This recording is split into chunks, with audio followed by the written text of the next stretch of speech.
Hello everybody, how's it going? And today we are back with another video, and this time we will be talking about how Medaka easily beats Goku. Alrighty, so before we ask the question, why does Medaka beat Goku? Let's get into some feats of both the characters. First, let's begin with Goku. Goku in Super Saiyan 2 was already able to go face to face with the God of Destruction, Beerus, and their clash pretty much threatened the entire foundation of the universe itself and put it in jeopardy. And Goku managed to shake the world of Void, which, if you didn't know, is an infinite of nothingness and a room without space or time. Oh, and if you didn't realize, this was just him powering up and yelling. Goku has managed to get a lot of feats. In fact, he managed to get mostly Planetary Feats by defeating people like Frieza and Kid Buu. Although the Kid Buu was kind of like a teamwork thing, but still, he managed to be on the level of the androids, like Android 17, 18, which can easily wipe out planets and other stuff. And he even defeated Cell, which is also weaker than Buu, but still, Cell could actually destroy the entire solar system.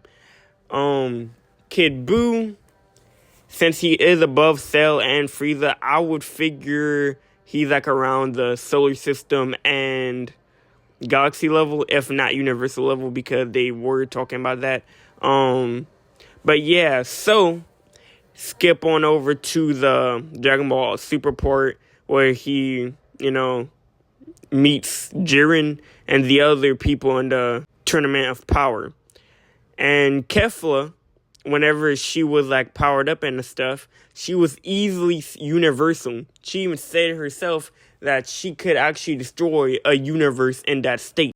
But yeah, right now Goku is definitely scaling at least at bare minimum universal level and probably even multiple universes level, because like he has been able to take out all these opponents, and Kefla herself even said that she feel like she can, destroy universes one shot.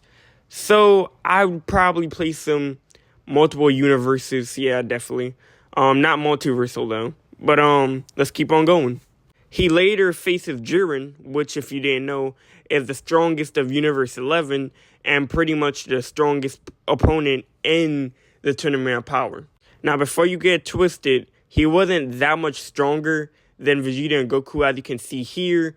He just had, immense ki control. Like, he would focus all of his ki inside his punches and kicks, so then they could, do more power in the blows whenever he punches or kicks an opponent.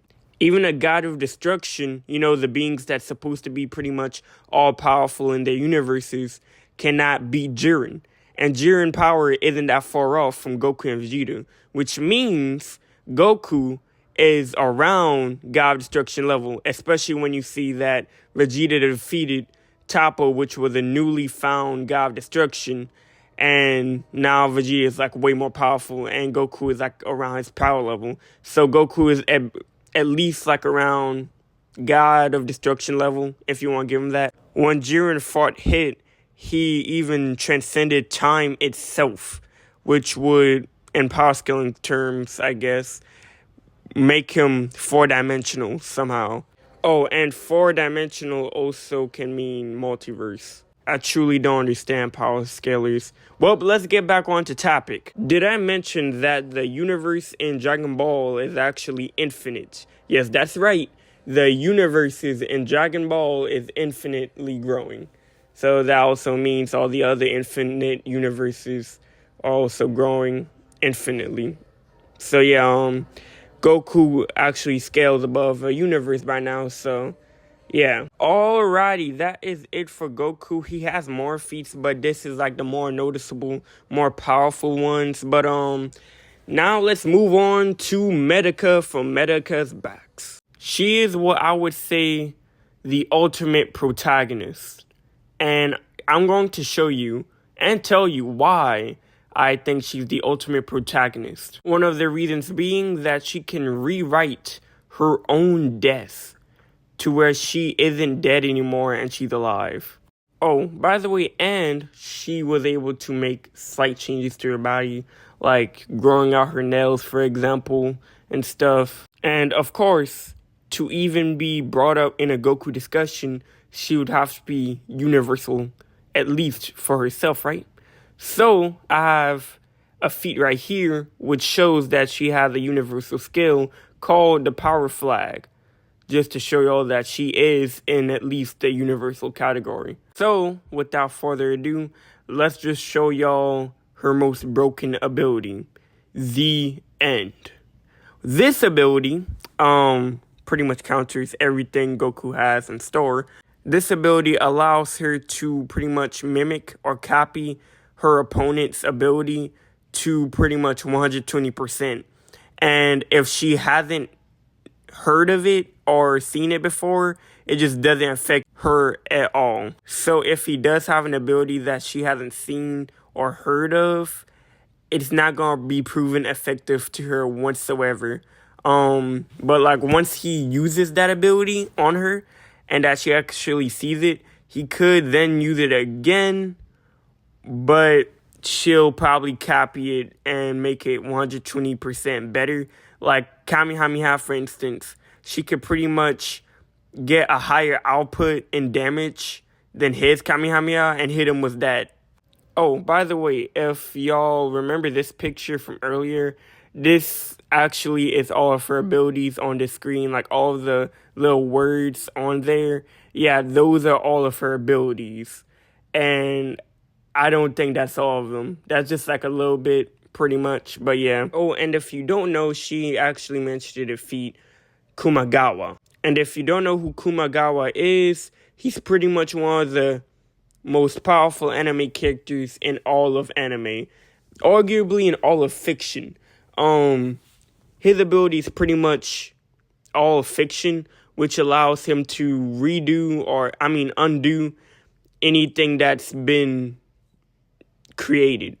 So let's say if I were to invent a toy mouse or something, he could just undo it. He can undo color. He can undo universe. He can undo the creation of anything in existence. He can undo his death. He can undo pretty much anything that fiction has. And yeah. And he can also view the manga, the comic, and anything else as fiction.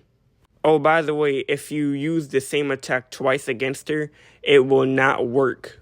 And this girl right here, I couldn't really find the image where she actually said this, but she said even she could not beat Medaka. And if you don't know who she is, her name is Najimi Aijuma, something like that.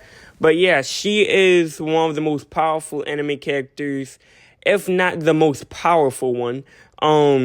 She pretty much has over a quadrillion amount of abilities, and she pretty much has all fiction and death altercation. She can surpass dimensions. She can do universal control. She can even end the manga itself before it even began. She has like multiple abilities, like I said, over a quadrillion amount. But yeah, she, not even herself, can beat Medaka because of her protagonist energy. But without further ado, let's get into it on who wins. Alrighty, so you went over both of their feats and abilities and stuff. I didn't really go on Goku's abilities because everyone knows Goku's abilities already. Kamehameha, Spirit Bomb, and all that. But yeah, let's get into it. So, realistically, if they were to actually fight, Goku would, of course, be like, wanna fight me and yada, yada, yada. And then they would begin fighting. They would first be like on equal level of power. And then she would start like overgrowing him because of her copy power. And a lot of his hits won't really be able to hurt her anymore because, well, you can't really use the same attack against her twice. I mean, yeah, punches and stuff, but abilities and skills, no. No matter what Goku really throws at her, she'll always pretty much be unstoppable. She can't be killed and she can't be stopped by any means. She can just copy the ability and make it stronger than it was whenever he did it, and faster, and just overall better. So, pretty much she wins this match pretty easily. And yeah, Goku fans, I am sorry, but your favorite hero has lost with like no difficulty whatsoever, since she can pretty much do whatever he does, but better.